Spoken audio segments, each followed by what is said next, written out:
We were gonna meet in Greece before breaking up. I'm still going and have a date. I haven't posted since. What is more impactful? Stay silent on social media or repost a story from my date posts in Greece? Well, I she's gone. So who fucking cares? So if you want to post that, go ahead and post it. Because nothing has a better effect or a more dramatic effect on a woman who ditched you or blew you off or chose another guy over you than seeing you with somebody younger and hotter and you're happier with them. Complete attitude shift. And I wouldn't be posting it to try to get her back. I'd be posting it because you want to post it. And who cares what she thinks about it? She had her chance. So hopefully your date went well.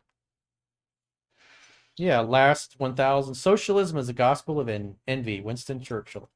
It absolutely is. Because it's much easier to be envious of other people and go, hey, that guy over there is the reason why I don't have the things I want. It's hard to be successful. It's hard to go after the things that you want in life. It's not easy to be self-reliant. It's much easier to think it's a good idea to disarm yourself because, the noble people in government will protect you. Well, people stay in a state of fear constantly. Well, I mean, you look at the stuff that's on TV. The media just never does any legitimate reporting. It's if something, whether it's the New York Times or it's on CNN or whatever, any kind of story that gets posted, everybody else just picks it up. They don't verify it. They don't check any sources. They just assume it's gospel, and they continue to misinform. I was just watching a video this morning of an ICE raid, and you got a bunch of, I guess they were Antifa people that were throwing rocks at the vehicles, and they were throwing rocks at the vehicles that had the people that they had arrested in them, and the rocks looked like they were going through some of the windows. So they're probably in some cases hitting the people that got arrested that they're supposedly trying to protect with their fucking rocks. If you're throwing the rocks at the police like that on a car that's driving, they have every right to fucking shoot you. And they didn't, but they drove away. And it's those morons watch the news and they believe what's on the news because, again, nothing's verified. So the news is mostly full of propaganda and pushing narratives. I mean, just look at the Russiagate hoax. Most people don't even understand that. All the Russia, Russia, Russia, Trump's a Manchurian agent, he's Putin's bitch. He got, a bunch of hookers that he liked to have pee on him when he was in Moscow, and so that's how he got compromised. It's in reality, you had John Brennan who committed high treason by making all that shit up and working and helping facilitates that. Same thing with Director Comey, the former director of the FBI. They committed high treason. In the old days, you get a bullet for that after a trial. And, they say they're going after him now, but do any of us really think that that's going to happen after what happened with the Epstein stuff in the last week? They're just like, nothing to see here. It's all good. Let's change, let's move on. Let's not talk about that He anymore. only trafficked it to himself, No one else. And it's just thousands of hours of his stuff thing. Also, he didn't kill himself. Yeah. Even though, like, the top coroner in New York literally said, yeah, this is more murder. This lines up more with murder than suicide. Yep. Yeah, his neck was broken in 3 places. Yeah. And his eyes were all blood. So basically, if you, like, hang yourself, your eyes don't get all, like, bloody and stuff. But if it's not, because it cuts the air, so it doesn't bleed. But if it doesn't, I watched a clip on it today before. I went on several dates with a girl. She was in process of a breakup. She owned a house with him.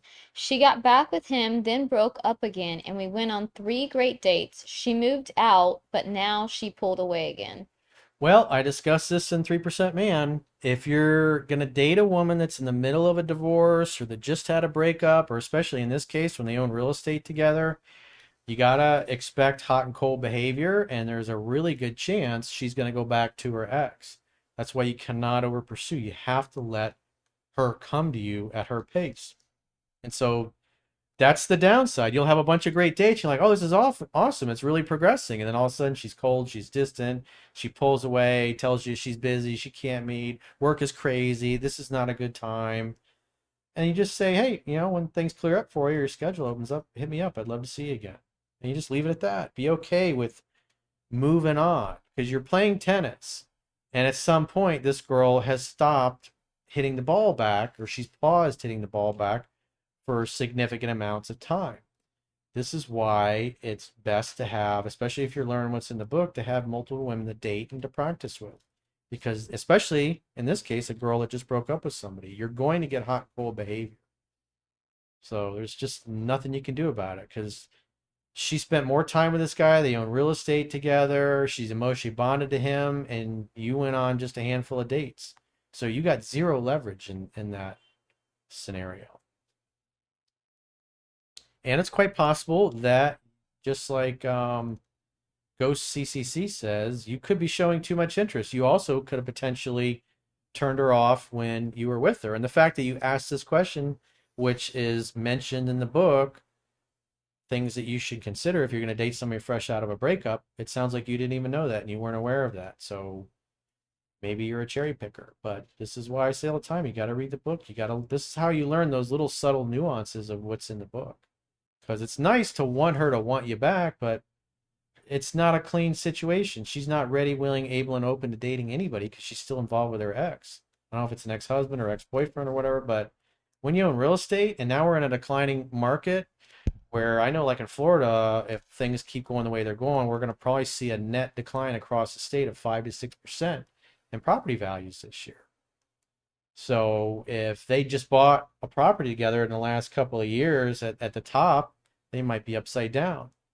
So it might be difficult for them to dispose of that property and get out of it because they're attached to their price, or who knows, maybe they're upside down in their mortgage. So that's just a messy situation. And so it's, you got to understand that going into it. And again, the book mentions that. Marine062. Hold on a second. Karen Beats, he says, I'm a Muslim, bro. I've been to many mosques. Not once have I heard any sheikh priest promote jihad. Well, I see the videos all the time. They're on Twitter. There's a mosque not too far from here. And so what these guys typically do, they travel around. They travel all throughout the West. They might spend a week or two in South Florida, and then they're up in Central Florida, and they just go from mosque to mosque preaching that. So just because it hasn't happened to a mosque that you've been in doesn't mean it's not happening. Memory, MEMRI, posts the clips. These guys film themselves talking about the jihad. I mean, at Chunky's school, FAU, where he went to college, they, probably 8-9 years ago at this point, I wrote about it in Mastering Yourself. And the video is out there where they were talking about, yeah, you should chop, Sharia law, you should chop people's hands off and their other foot if they steal anything, advocating for those things. And the crowd erupted, like, what the fuck are you talking about? And they're like, well, this would solve all the problems in society if we just impose Sharia. So that people like you, Kareem, are ignorant. You think it's not happening. And so somebody like me who sees the videos all the time and has been studying this stuff for decades, you just dismiss it outright. Well, I haven't seen it in my mosque, so it's not happening.